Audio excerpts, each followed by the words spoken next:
I'm Beck Arnold. Over the past year, I've read close to 50 books, and I want to talk about some of them and why I thought they were interesting. First one is Democracy in America. I read this book over a year ago, and I think it's one of the greatest books I've ever read, actually. It's by Alexis de Tocqueville, and it's about America. He visited it, and he described what he saw there coming from France, and I think it's one of the best books ever written because he really analyzed the country.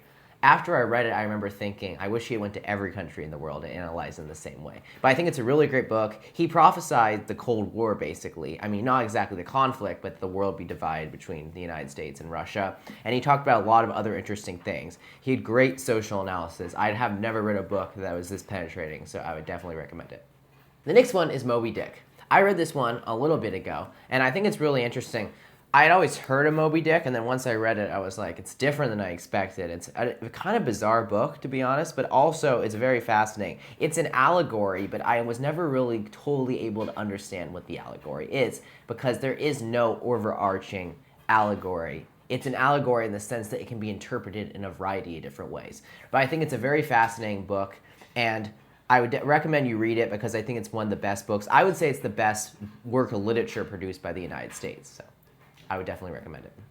Next is Paradise Lost. It's a very fascinating poem. It's been called the greatest poem in the English language. It's about the fallen man from the Bible, and he really talked about that story. It was very fascinating. I'd recommend you read it. It's very much influenced the English language. The last one is The Book That Made Your World, and it's not hundreds of years old. It's actually a recent book, so it's not like the other ones on my list, but I thought it was very, very fascinating.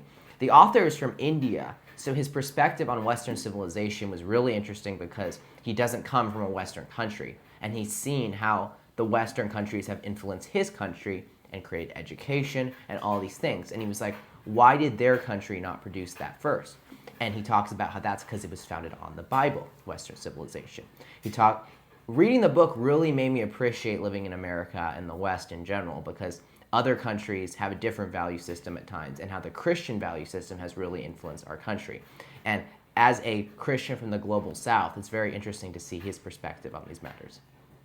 So I definitely recommend every book on this list and recommend you read them. I think that if you read these books, you'll think, oh, those are ideas that I've heard of, but I didn't read about them from the original sources, and now you'll come in contact with those. I've read a lot of books this year, but I'll have to say Democracy in America is still my favorite on this list. So if there's one takeaway from this video, I definitely think you should read it. I think that it's the most influential book in analysis of the United States ever written. And I really think that everybody in America should read to understand their country. As he said himself in one part of the book, I have undertaken not to see differently, but to look further than parties. For whilst they are busied for the morrow, I have turned my thoughts to the future. So basically he was saying that he was looking towards the entire trajectory of the United States, and I think he painted that better than anybody else. As we enter this new year, I like to encourage you to read 100 books. Charlie Kirk always advised people to do that, and that's what inspired me. So I'd like to encourage you to read 100 books this year. Thank you so much for watching, and I hope you've been inspired to read 100 books this new year of 2026.